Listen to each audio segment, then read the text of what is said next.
सभी भक्त और भक्तमती बहनों से निवेदन है, थोड़ी शांति बनाए रखें।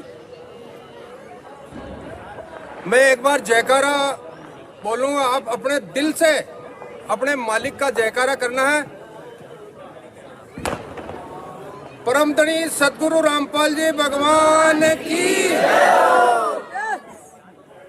साथियों, मैं अजमेर जिले से किशनगढ़ का रहने वाला हूं। 2014 में मैं मालिक की शरण में आया। उसके पहले मैं 2 गुरु मेरे थे। सबसे पहले मैं आशाराम जी को गुरु धारण किया था। उसके बाद में मथुरा जाकर के बाबा जय गुरुदेव को धारण किया था। वेदों में प्रमाण है कि अगर पूर्ण परमात्मा की अगर भक्ति में कोई जीवात्मा लगती है तो 3 महीने में उसको एक चमत्कार नजर आएगा। ऐसा चमत्कार नजर आएगा, वो उसकी आत्मा यह कहे कि यह काम तो भगवान ही कर सकता, बाकी किसी जीवात्मा की जरूरत नहीं है। ऐसा काम तो भगवान ही कर सकता है। तब आप समझ लेना मैं सही मार्ग पे भक्ति में आया हूं। जैसे मालिक अपने को बोलते हैं, हर जीवात्मा इस मृत्यु लोक में भगवान को प्राप्त करने के लिए कोई न कोई प्रयत्न कर रहे हैं। यहां तक प्रयत्न कर रहे हैं कि बीच बाजार में कपड़े खोल के नंगे घूम रहे हैं, वो भी भगवान को प्राप्त करने की कोशिश कर रहे हैं। लेकिन ये अपने आप को ये सोचना है कि हम किस मार्ग पे हैं, कौन से शास्त्रों की भक्ति कर रहे हैं, क्या उस भक्ति करने की विधि अपने को सही तरीका है या नहीं है। जो अपने को मालिक ने भक्ति दी है उस भक्ति में तो लगे हुए हैं। रक्षा सूत्र बंधा हुआ है, गले में लॉकेट है, क्या वो भक्ति हम सही तरीके से कर रहे हैं या नहीं कर रहे हैं। इसके लिए ये साध संगति की जरूरत पड़ी, इसलिए अपन यहाँ इकट्ठे होकर के बातचीत कर रहे हैं। क्या भक्ति में त्रुटि तो नहीं है कहीं अपने? उस त्रुटि के लिए यहाँ आए हैं। आप यहाँ पूरी त्रुटि निकाल के जाएंगे। कोई भी आपके शंका हो वो यहाँ शंका दूर करनी है। अच्छा, थोड़ा सा एक बार बोल दो भक्तों को, जो भक्त बाद में आए हैं सबसे पहले वो भंडारे के लिए वहाँ पहुँच जाए, थोड़ा से पास में लेके। भक्तों के लिए मैसेज है, जो भगत यहाँ इस पंडाल में लेट आए हैं वो सबसे पहले भंडारा के लिए पीछे पहुँच जाए, अपना भंडारा लेवे।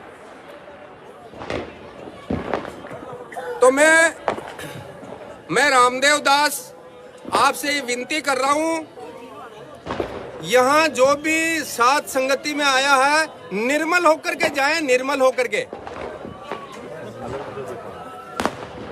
भंडारे के लिए। आवाज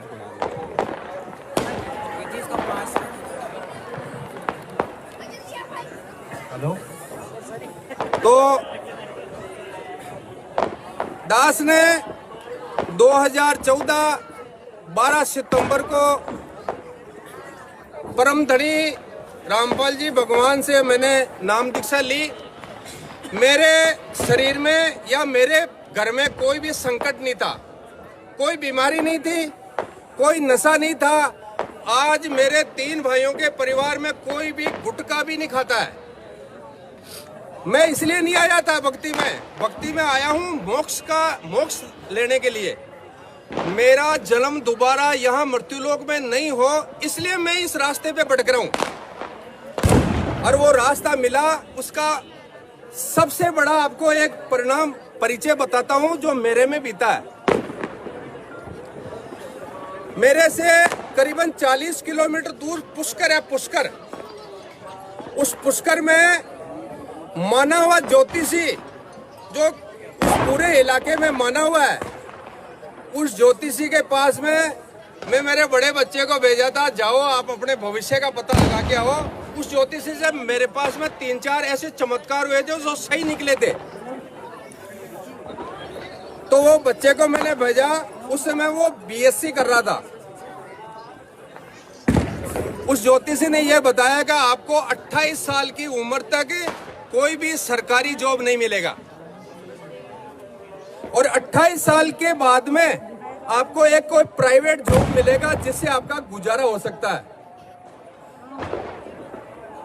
सभी भक्तात्माओं, आप चमत्कार मानोगे, वो बच्चा जयपुर में पढ़ता था और जयपुर में ही उसने नामदान लिया और मेडिकल में सबसे सर्वोच्च एआई एम्स में पटना में आज नौकरी करता है। ये मैं आपके सामने सफेद कपड़े में खड़ा है और पटना से ड्यूटी के दौरान से 7 संगति के लिए यहाँ आज प्रेजेंट हुआ है। इससे आपको और क्या मालिक का चमत्कार बता सकता हूँ। माने हुए ज्योतिषियों का भी उसने पर्दाफाश कर दिया है कि ये मालिक क्या नहीं कर सकता है। ये मेरे घर में बहुत बड़े चमत्कार हुए हैं। मेरे एक छोटी वाली बहू के 2.5 फीट की आंत ब्लास्ट हो गई थी पेट में। किशनगढ़ में मार्बल सिटी हॉस्पिटल है, वहाँ डॉक्टर बोहरा आज भी प्रेजेंट है। उसने बोला था 20 मिनट में अजमेर पहुंचो तो इसकी जान बच सकती है, नहीं तो जाएगी। इसी बच्चे ने जयपुर में दुर्लभ जी हॉस्पिटल में लेकर के दौड़ा। हो दुर्लभ जी से जयपुर हॉस्पिटल में गए, जयपुर से टोंक रोड पे फोर्टिस हॉस्पिटल में गए, SR कल्ला हॉस्पिटल में रात की 1 बजे तक एक डॉक्टर ने प्रयास किया और फिर उसने ये बोला कि 5 या 10 मिनट में खत्म हो जाएगी है। जो भी प्रयास करना है वो हो गया। बच्चों ने मेरे को फोन किया, मैं और भगतमती घर पे थे। हमने बोला अभी छुट्टी नहीं लेनी है, उनको बचाने वाला मालिक एक डॉक्टर और बाकी है अभी। रात को हमने 1 बजे दीपक करके उसकी उस जीवात्मा के लिए हमने आयु मांगी और वो 100% क्योर आज 100%। उस तो और आपको क्या चमत्कार बता सकता हूं, इससे आपको दृढ़ता आएगी। इसलिए मैं बता रहा हूं आपको कि आप जिस मालिक की शरण में हो वो असंख्य ब्रह्मांड का मालिक है जो आज धरती पे बैठा है। इसलिए आपके दिल में कोई भी शंका हो, उस शंका का समाधान करने के लिए आप यहाँ आए हैं। अपने को भक्ति कैसे करनी है, तीनों टाइम की नित्यनेम, असुर निकंदन, संध्या आरती किस विधि से कैसे करनी है, उससे में हमें क्या कैसे रहना है, मंत्रों का जाप कैसे करना है, पहला मंत्र है तो उसका जाप कैसे करना है, दूसरा मंत्र है तो उसका जाप कैसे करना है, आपकी वृत्ति कैसे होना चाहिए, मालिक सत्संग में बताते हैं। लेकिन आपको कोई शंका है वो निकालने के यहाँ आज अपन भक्त यहाँ इकट्ठे हुए हैं। ये नहीं है कि यहाँ आए, मैं वहाँ सत्संग में गया था, भंडारा किया, प्रसाद लिया और चले गए वापस। नहीं नहीं नहीं नहीं, निर्मल होकर के जाना है। सत साहेब जय बोलो, बंदी छोड़ सतगुरु रामपाल जी भगवान की जय। जिसके सिर पर कृपा गुरु की, वो दुख कैसे पाएगा। जिसके सिर पर कृपा गुरु की, वो दुख कैसे पाएगा। नाम गुरु जी का जप लेगा, नाम गुरु जी का जप लेगा, जीवन सफल बनाएगा।